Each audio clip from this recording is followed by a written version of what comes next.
Anak bandel yang tersadar setelah mendapat nasihat dari roh mamah yang telah tiada. Aku sadar perbuatanku salah, namun aku yakin mama gak akan marah. Selama ini mama senantiasa memaafkan aku dan juga mengabulkan keinginanku. Hingga semakin hari ulahku tambah menjengkelkan mama. Namun tak sedikit pun aku merasa bersalah. Penyesalan datang ketika mama berpulang. Dipanggil oleh Yang Maha Kuasa. Aku benar-benar kehilangan mama. Mama segalanya bagiku. Aku hilang arah. Saudaraku seolah menyalahkanku atas kepergian mama dan membuatku semakin terpuruk. Meski kehilangan mama dan rasa sedih kerap datang, namun aku mengalihkan gundahku dengan caraku, kumpul-kumpul dengan teman dan hal lainnya yang membuat marah keluarga. Rumah yang asalnya selalu rapi dan bersih, rumah yang dulu ramai oleh orang mengaji, kini sepi tak terdengar. Aku senantiasa memanggil teman-temanku untuk kumpul di rumah, bermain game, bermain gitar, sampai karaokean sekencengnya. Kakakku yang dulu sering bertandang ke rumah mama, kini nggak lagi. Lebih senang berada di rumahnya ketimbang berada di rumah mama. Praktis membuat aku leluasa berada di rumah dengan teman-teman. Suatu hari, aku bersama temanku ngumpul di rumah. Tak kuindahkan kakak yang kebetulan datang menyuruhku untuk sholat waktu itu. Aku asik bermain kartu sambil ketawa-ketawa nggak tahu waktu. Azan maghrib berkumandang. Lampu kunyalakan tanpa berniat sedikit pun untuk melaksanakan sholat. Begitu terus sampai malam. Entah jam berapa waktu itu, tiba-tiba lampu mati. Waduh, gelap, semua lampu mati. Ada lilin nggak? Gak ada.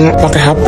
Oh, bentar, ada di kamar. Aku merayap memasuki kamar dan ada cahaya secepat kilat. Kulihat bayangan antara nyata dan tidak menyerupai tubuh manusia. Terdengar suara wanita, suara yang begitu aku kenal, suara mama. Sholatlah nak, jadikan rumah ini seperti dahulu.